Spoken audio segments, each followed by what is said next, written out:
Okay, cool. So we are now on section 10 of LNL's classical mechanics. And section 10 is about mechanical similarity.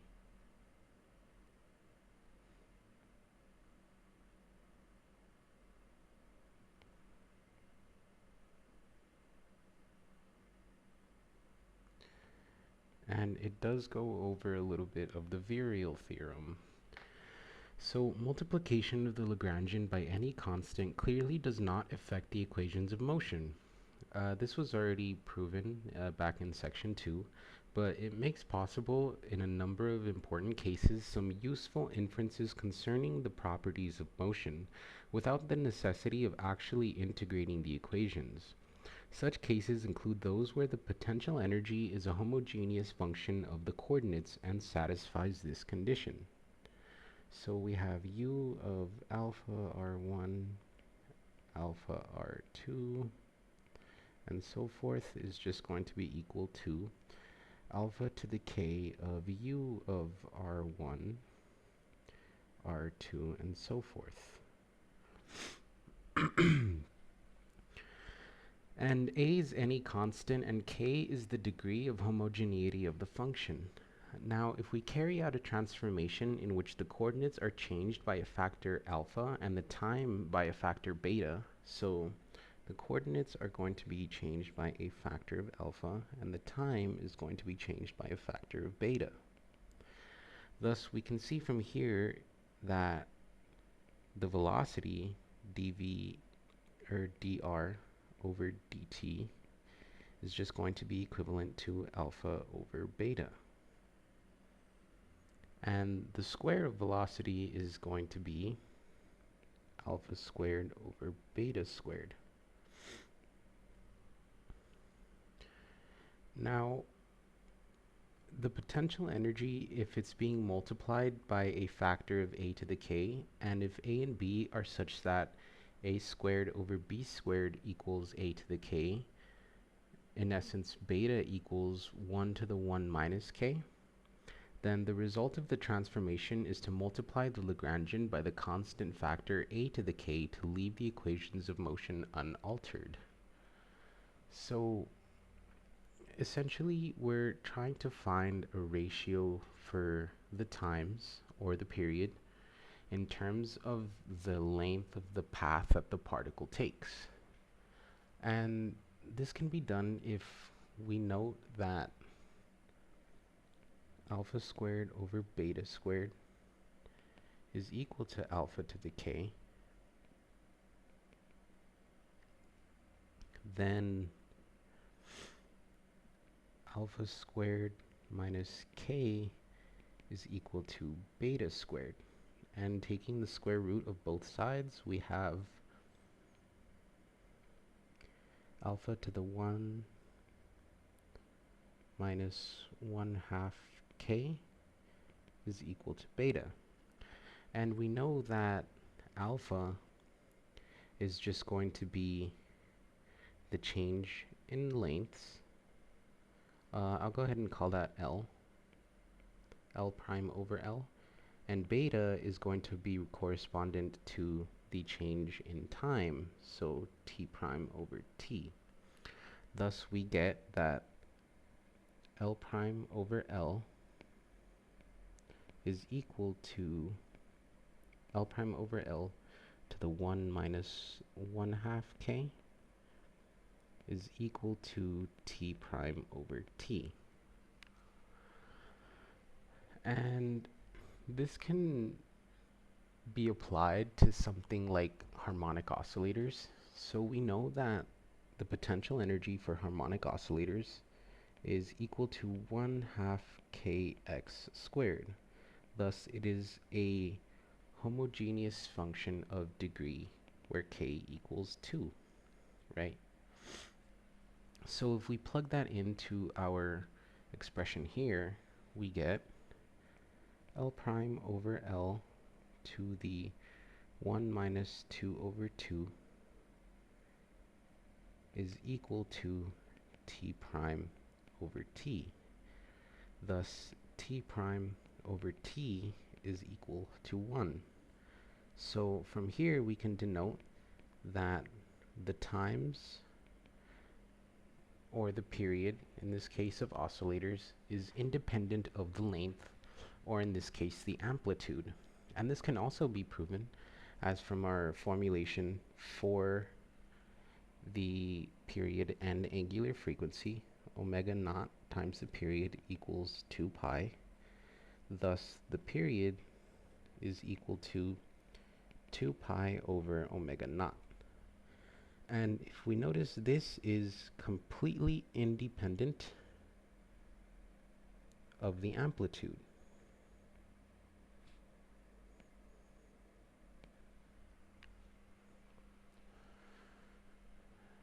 Now, for constant gravitational fields, U equals mgh, we get that it is a homogeneous function where k equals 1.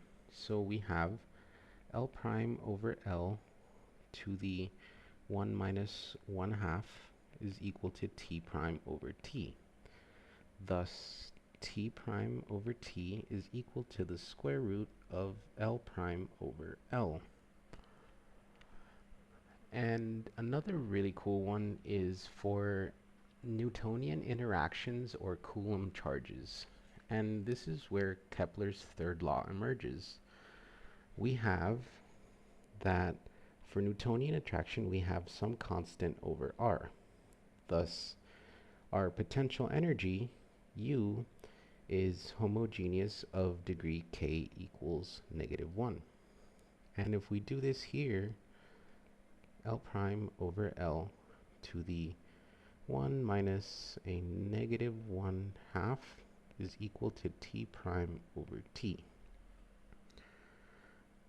Simplifying, we get T prime over T is equal to L prime over L to the 3 halves. And this is stating that the square of the time of revolution in the orbit is as the cube of the size of the orbit.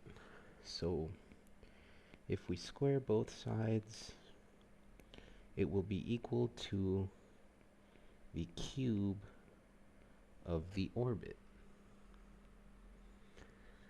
Now, if the potential energy is a homogeneous function of the coordinates and the motion takes place in a finite region of space, there is a very simple relation between the time average values of the kinetic energy and potential energies.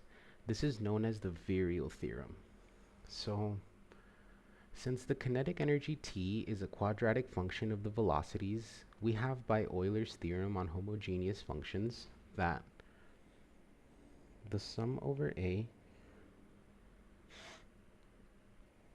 of VA dot del T del VA is just equal to 2T. And if we put that del T del VA equals PA,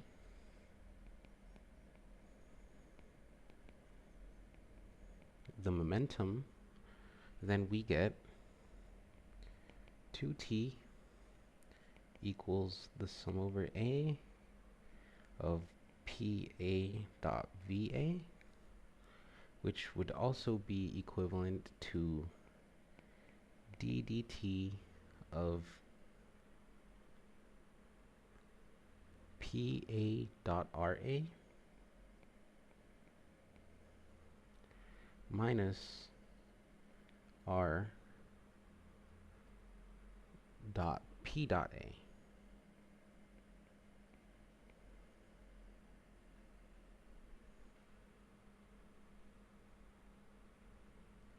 And if we average this, plugging it into the basic formula for a average, which is the limit as the period approaches infinity of 1 over the period times the integral from 0 to the period of f of t dt. Now, let us assume that the system executes a motion in a finite region of space and with finite velocities. Then the sum over PA dot RA is bounded, and the mean value of the first term on the right-hand side is 0. Because from this, we get the limit as tau approaches infinity of f of t minus f of 0 over tau equals 0.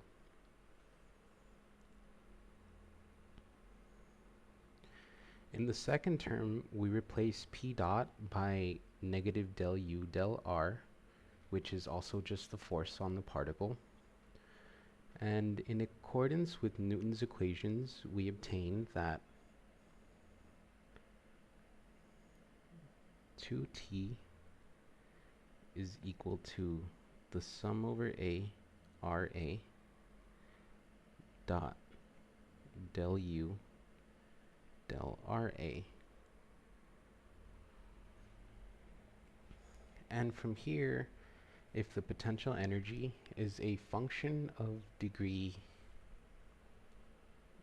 k, then by Euler's theorem, the equation becomes 2t is equal to ku.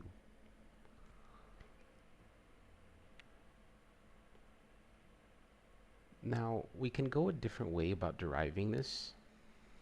If we define the virial g as p dot r, so sum over a of pa dot ra, and we take the time derivative of it,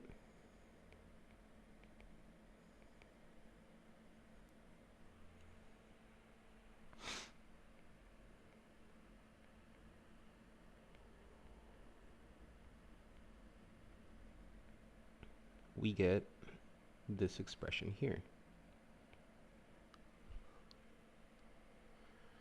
And we know from previous sections that p dot v is just equal to 2t. And we know that p dot is just the force acting on the eighth particle, so we get minus del u del r a dot r a plus 2t, and since it's going to be constant in time, it is also equal to 0, since we have a bounded motion. So from here we can just state that 2t is equal to del u del ra dot ra. And if we plug this in back into Euler's theorem of homogeneous functions, which is u of lambda r1, lambda r2, and so forth, is just going to be equal to lambda to the k of u of r1, r2, and so forth.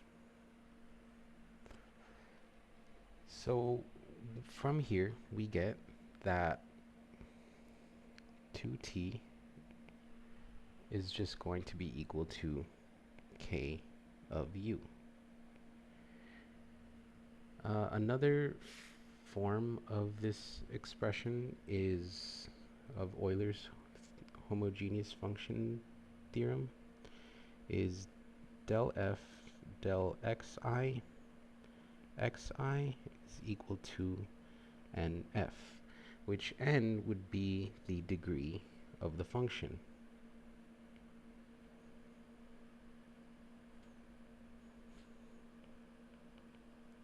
And it's in this form that we can see clearly that it is very similar to what we have here. So this would just be correspondent to the degree of the function, which would in this case be k, and thus explains the virial theorem.